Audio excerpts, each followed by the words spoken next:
Right, the radius of a potassium atom we're given here in nanometers and express this radiant in centimeters. So here's another problem where we're given two units with prefixes. We have, let me write that.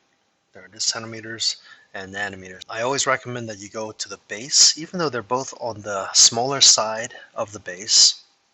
I would still go to the base. In other words, take nanometers to meters and then go back down to centimeters, all right? Even though they're both on the same smaller side of the base. I would always do that. So let's set this up. We're going to start with the given value 0.227 nanometers. Now we need a conversion factor to get rid of that, to get rid of nanometers and somehow get to the base unit.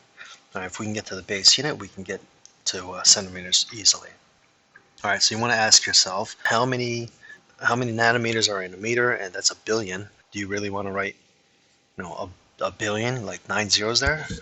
I don't know. You can do that if you want to, but this is where I prefer to just use a 10 to the negative 9 over there. So again, you can use any conversion factor you want as long as they're equal and the units are set up to cancel out. So I'm going to do that right now. I'm going to, this is a good habit where you cross out the units that cancel out. All right, so now I'm at meters, so I'm not done. I'm here. I want to take it all the way to centimeters. Let's do that.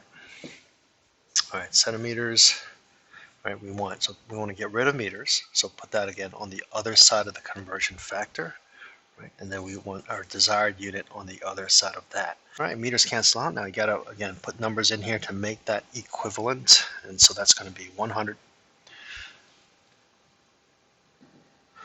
centimeters and 1 meter. Now I know I'm switching up the styles here, the convention, but that's just how I naturally do it. Now you can pick one way and keep doing it, or you can put 1 centimeter there and 10 to the negative 2 there too, if you want to keep do all of these conversion factors the same way, right? But this is just the way I would naturally do it because I'm so accustomed to thinking 100 centi in the base. The rest is your calculator if you just want to use a calculator, or you can just do this in your head because they're just all bases of 10s, right? This is just 10 to the 2, right? And we're multiplying here, so negative 9 plus a 2 is, all of this here is going to be, right, 10 to the negative 7, right? Because we've increased negative 9 by 2. All right, we just stick that right here. And so we got 0.227 times 10 to the negative 7.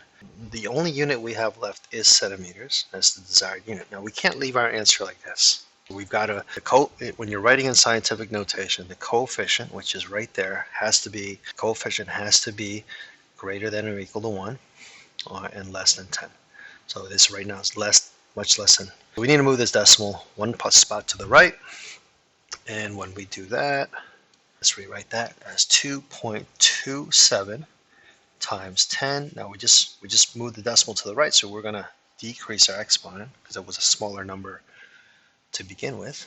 Centimeters, there's our answer. 3 significant figures because our only measurement, which was right there, has 3 sig figs.